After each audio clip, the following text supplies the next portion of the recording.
Halo, Assalamualaikum warahmatullahi wabarakatuh.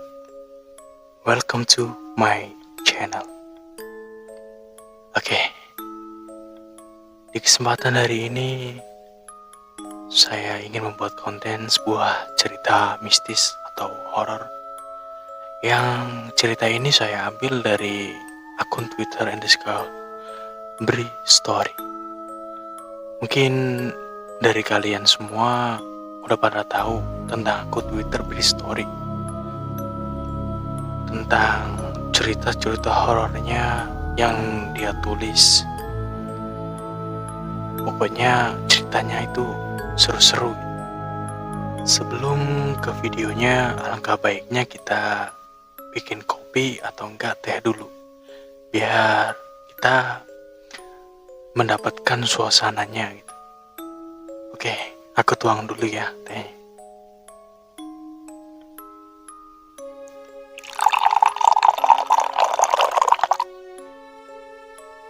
Aku minum dulu ya. Bismillah.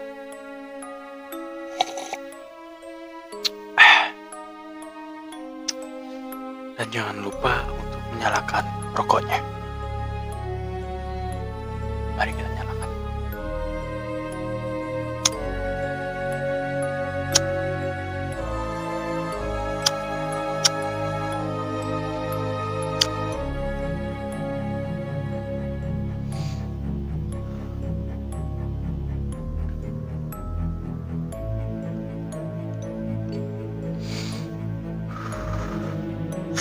Oke.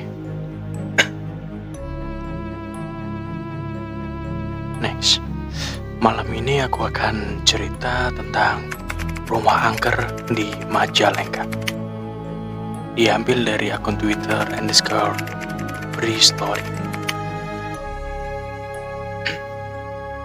Kita langsung masuk ke ceritanya.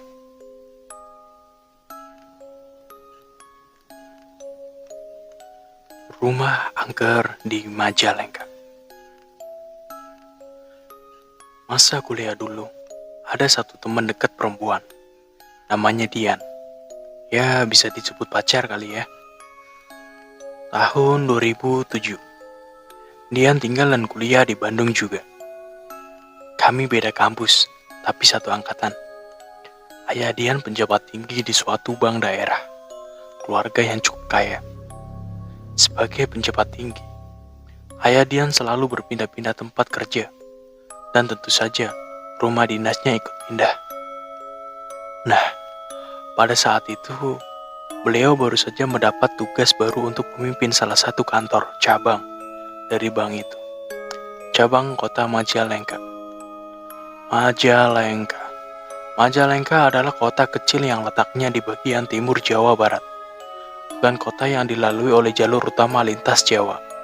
Jadi, menurut aku cukup sepi kotanya. Sebagai pacar yang sudah cukup lama kenal dengan keluarga Dian, mau nggak mau, aku harus ikut bantu pindahan rumah dari rumah yang lama ke rumah dinas yang baru di Majalengka.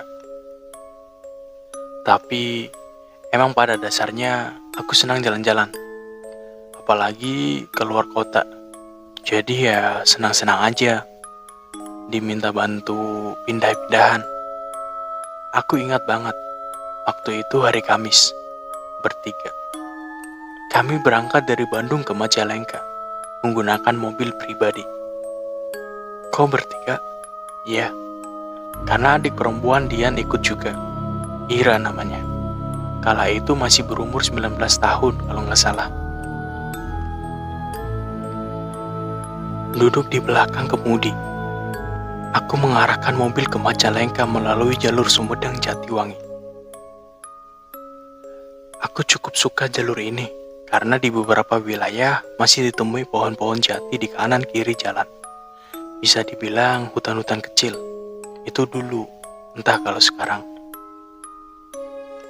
Singkat cerita, sekitar jam 5 sore, kami sampai di Majalengka. Kota yang cukup bersih dan rapi. Yang menarik perhatian adalah lenggangnya kota. Masih sore tapi sudah sepi.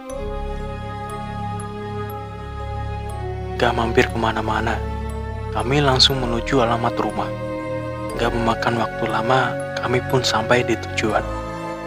Rumah besar dengan halaman luas, berdiri kokoh 2 pohon mangga yang rindang di dalam pagar. Bangunan arsitektur Belanda yang sudah direnovasi. Aku parkir di carport sebelah kiri. Ada jalur mobil mengarah ke belakang lewat pintu samping. Tebakan aku, di belakang rumah ada garasi. Sebelum masuk ke dalam rumah, aku sempat melihat-lihat sekitar. Depan pagar adalah trotoar yang berada di sisi jalan yang cukup besar, walaupun bukan jalan protokol. Bukan sosokan melankolis, angin sore itu berhembusan sepoi-sepoi, meniup daun-daun pohon mangga di halaman rumah, yang jadi bersuara. Udara sore itu cukup sejuk, walaupun gak sedingin Bandung. Aku coba susuri jalan kecil yang mengelilingi rumah melalui pintu samping. Jalur ini cukup untuk lewat 1 mobil. Benar dugaan aku. Setelah sampai di halaman belakang, ternyata memang ada garasi mobil yang cukup besar. Garasinya beratap, tapi tanpa tembok di sisi-sisinya.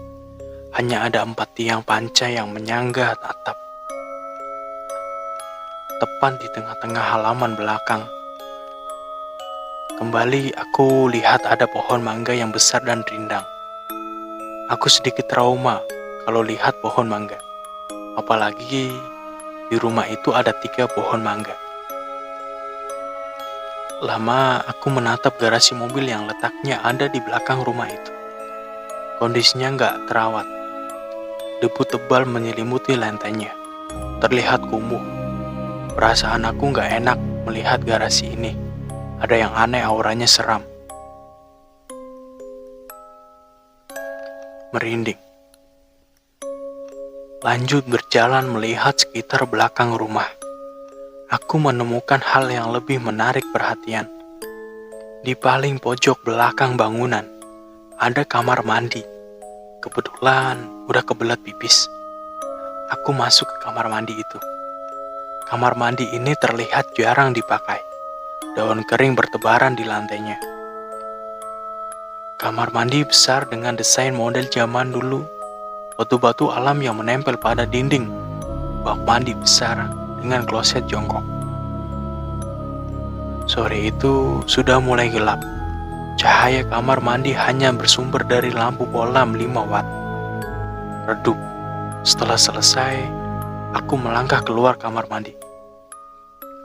Keanehan melihat rumah ini bertambah. Setelah aku lihat di sebelah kamar mandi belakang, ada sumur yang cukup tua. Hanya ada sumurnya aja. Nggak ada tali dan ember yang biasanya digunakan untuk mengambil air dari dasar sumur. Lumut terlihat menyelimuti tembok sekeliling lubang sumur. Lubang sumur ditutupi oleh papan yang cukup tebal dan lebar. Karena penasaran, apakah masih ada air pada dasar sumur, aku coba memindahkan papan penutup. Dengan sedikit menggesernya, aku bisa melihat ke dalam sumur.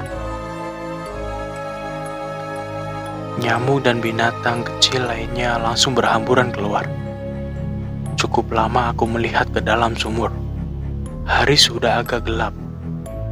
Menjelang malam, aku jadi susah untuk melihat dasar sumur. Ketika sedang konsen melihat ke dasar sumur, tiba-tiba, hush, ada angin yang berhembus kencang dari dalam sumur menerpa wajah.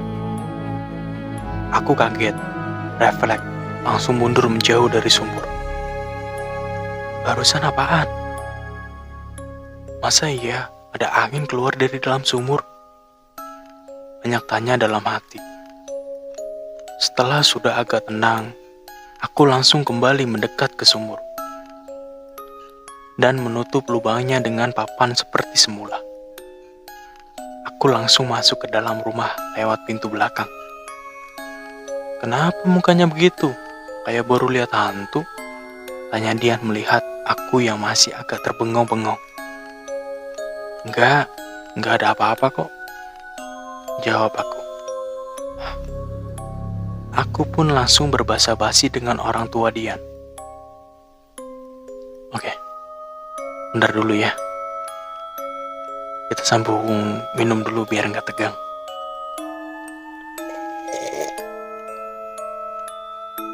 Oke, lanjut. Oh iya, barang-barang dan perabotan milik orang tua Dian sudah sampai sehari sebelumnya. Sudah diletakkan di tempatnya masing-masing. Kami tinggal merapikannya saja. Singkat cerita, setelah berada di dalam, barulah terlihat kalau rumah itu rumah yang besar. Arsitektur zaman dulu, langit-langit yang tinggi, tembok tebal. Kira-kira bangunan Dena rumahnya sebelah kiri adalah bagian depan, sebelah kanan adalah bagian belakang rumah. Nanti aku liatin di video. Nah, seperti ini. Di dalam ada 2 toilet, satu di kamar utama, kamar orang tua, satu lagi di sebelah dapur. Dan satu toilet di belakang rumah, yang sebelah sumur tadi. Kalau nggak terpaksa, aku nggak akan ke toilet itu. Tapi nanti pada tengah malam, aku terpaksa harus ke tempat itu.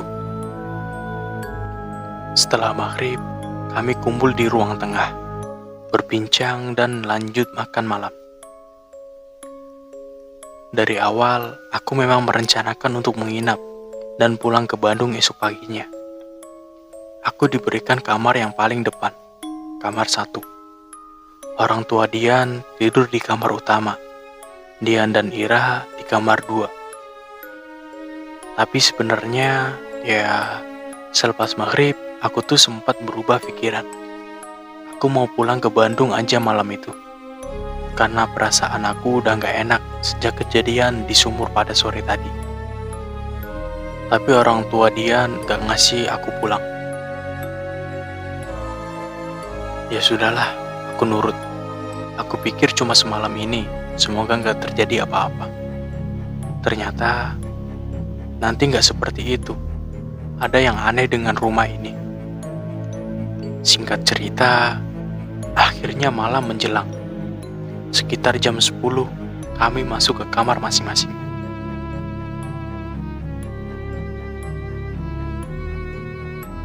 Oh iya, aku kalau tidur biasanya harus ada TV. Dan TV itu dalam keadaan menyala. Kalau enggak, aku nggak bisa tidur.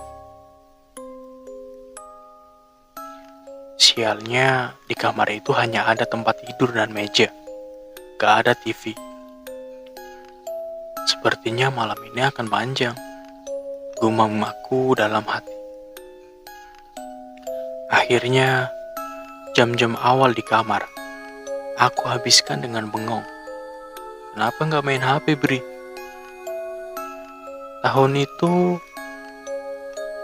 Tahun-tahun itu jaringan internet di HP masih susah. Jangankan 4G dan 3G. Dapat sinyal seluler aja udah bagus. Aku benar-benar gak bisa tidur. Guling sana, guling sini gak jelas. Tetap aja ngantuk gak datang. Gak terasa jam sudah menunjukkan pukul 12:30 malam. Dan tetap aku belum tidur juga. Gelisah, perasaan semakin gak enak. Kamar aku letaknya paling dekat dengan jalan raya di depan rumah. Tapi malam itu jalanan terdengar sangat sepi. Hanya sesekali motor yang melintas. 99% perasaan aku gak pernah salah. Ada yang aneh dengan rumah ini.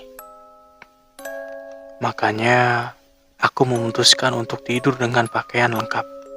Kunci mobil dan dompet sudah berada di dalam saku celana.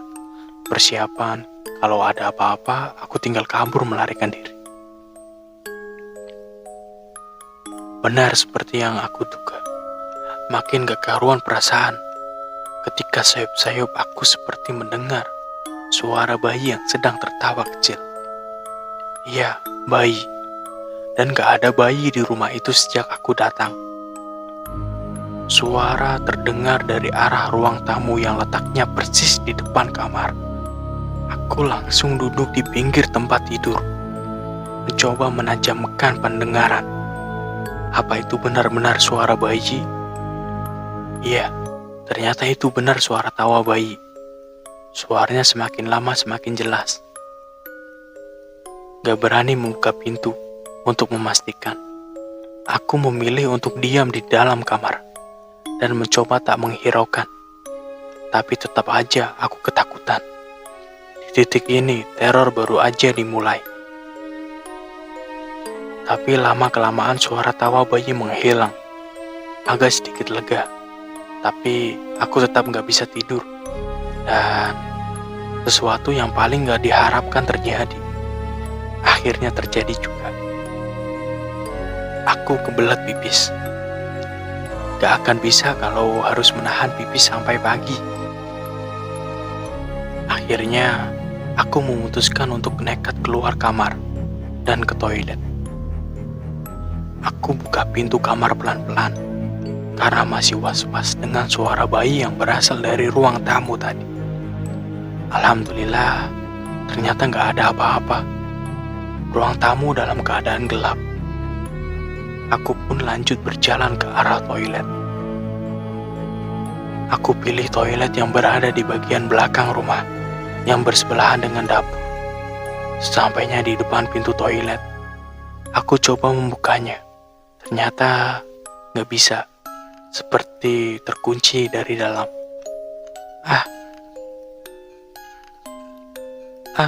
Mungkin ada orang di dalam, pikir aku dalam hati. Tanggung. Dan sudah benar-benar gak tahan. Aku berniat untuk pipis di toilet yang ada di halaman belakang, yang letaknya di sebelah sumur. Ya, kamar mandi yang berada di dekat sumur tua dan garasi gak terawat di halaman belakang rumah. Aku takut banget sebenarnya. Ketika pintu belakang terbuka, pandangan aku langsung tertuju ke garasi kosong yang ada di belakang.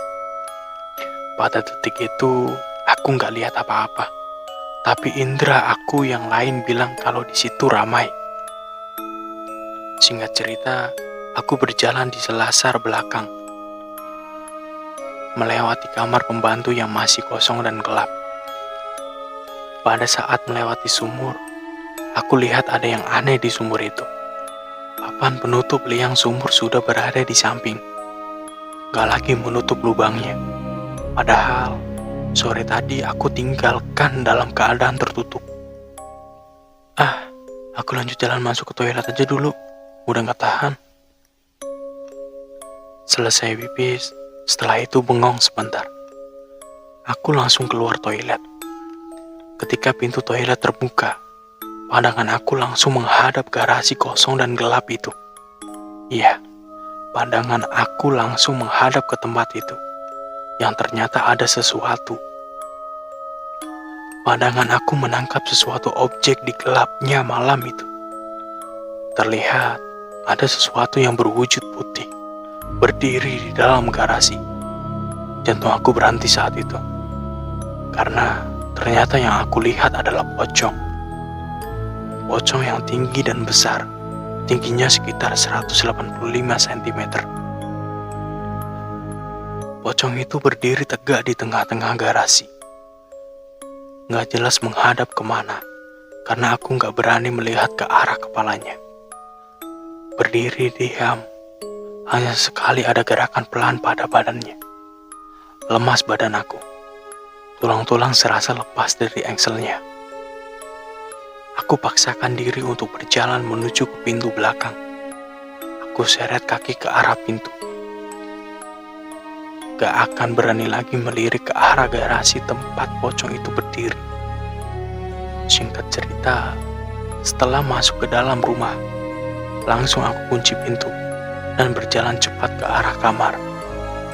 Sesampainya di dalam kamar, aku langsung atur nafas, ingin rasanya pergi keluar dari rumah itu, lari ke tempat ramai. Aku udah gak tahan. Dan iya, bisa ditebak, setelahnya aku tetap nggak bisa menjamkan mata. Karena ternyata teror belum selesai. Sayap-sayap aku mendengar tawa bayi dari ruang tamu. Kali ini suaranya semakin lama semakin jelas. Ya Allah, aku benar-benar tersiksa malam ini. Mau lari dan masuk ke kamar Dian gak mungkin. Masuk ke kamar orang tua Dian, makin gak mungkin. Bayangkan? Penasaran, aku berjalan menuju pintu kamar, memberanikan diri untuk mengintip apa sebenarnya yang terjadi di ruang tamu. Pintu aku buka sedikit demi sedikit, sampai mata bisa melihat ke ruang tamu. Setelah mata aku sudah cukup jelas melihat gelapnya ruang tamu, ternyata di situ ada, ternyata di sofa ruang tamu ada seorang wanita berambut panjang yang sedang duduk dengan bayi kecil di pangkuannya. Wanita ini berpakaian daster panjang berwarna gelap. Sekali lagi, jantung seperti berhenti berdetak. Lemas badan aku. Beberapa detik wajah kami saling bertatapan. Aku langsung tutup pintu dan duduk di pinggir tempat tidur. Gemetar badan aku. Bulu kuduk berdiri semua. Pikiran semberawut memikirkan apa yang harus aku lakukan. Sementara tawa perempuan dan bayinya itu terus-terusan terdengar. Beberapa saat kemudian, aku dengar suara langkah kaki dari balik pintu. Terdengar langkah yang sepertinya datang dari bagian belakang rumah, menuju ke ruang tamu. Tempat perempuan memangku bayi berada. Jadi ramai sekali kedengarannya. Beberapa kali juga tawa bayi berganti tangisan, dan suara perempuan yang mencoba menenangkan sang bayi. Aku diambang pingsan, dan aku berharap pingsan beneran. Duk, duk, duk, duk. Begitu kira-kira langkah kaki bersuara. Kadang terdengar tergesa-gesa, kadang terdengar santai. Doa aku cuma satu. Semoga mereka tetap beraktivitas di luar kamar. Semoga mereka nggak mencoba masuk ke dalam kamar. Sementara aku di dalam kamar berlingsatan dengan keringat dingin bercucuran. Tiba-tiba gagang pintu bergerak-gerak seperti ada yang mencoba membuka pintu. Aku semakin panik karena jarak pintu dan tempat aku duduk hanya berjarak beberapa meter saja. Sial, aku lupa mengunci pintu sedari awal. Pintu terbuka pelan-pelan. Perasaan aku semakin gak karuan. Ya Allah, ya Allah. Ketika pintu terbuka agak lebar, menyembul kepala perempuan berambut panjang dari balik pintu, dengan wajah tersenyum kecil memandang ke arah aku. Ingatan aku cuma sampai pada detik itu saja. Selebihnya gak ingat apa-apa lagi. Ternyata aku gak sadarkan diri. Aku pingsan. Singkat cerita, aku baru sadar setelah Dian membangunkan untuk sholat subuh. Aku gak menceritakan kejadian yang aku alami malam itu kepada Dian dan keluarga. Singkat cerita, setelah sholat Jumat, aku pulang ke Bandung sendirian. Sementara Dian dan Ira ke Bandung pada hari Minggunya. Belakangan, ternyata ayah Dian hanya bertahan 1 bulan di rumah itu. Beliau minta pindah dan dicarikan rumah dinas di tempat lain. Setelah itu, baru aku cerita tentang kejadian yang aku alami. Dan ternyata, orang tua Dian juga mengalami hal yang sama, diteror oleh penghuni rumah. Oke, jadi sekian ceritanya. Kurang lebihnya mohon maaf kalau masih belepotan. Ya, dimaklumin karena ini konten pertama aku untuk cerita horor. Di next cerita-cerita selanjutnya mungkin aku bisa bercerita lebih jelas lagi biar nggak berlepotan.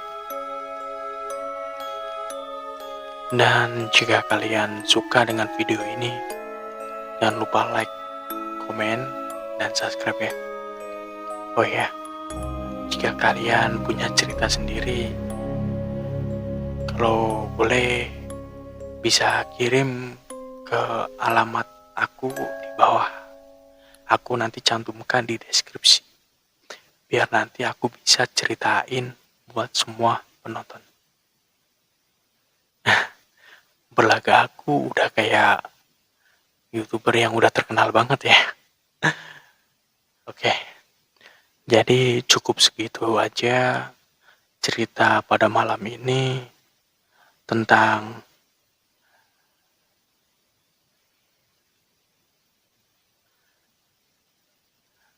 rumah angker di Majalengka. Cukup sekian dan terima kasih buat kalian yang sudah menonton. Terima kasih. Assalamualaikum warahmatullahi wabarakatuh. Kita berjumpa di lain waktu. Saya pamit. Assalamualaikum.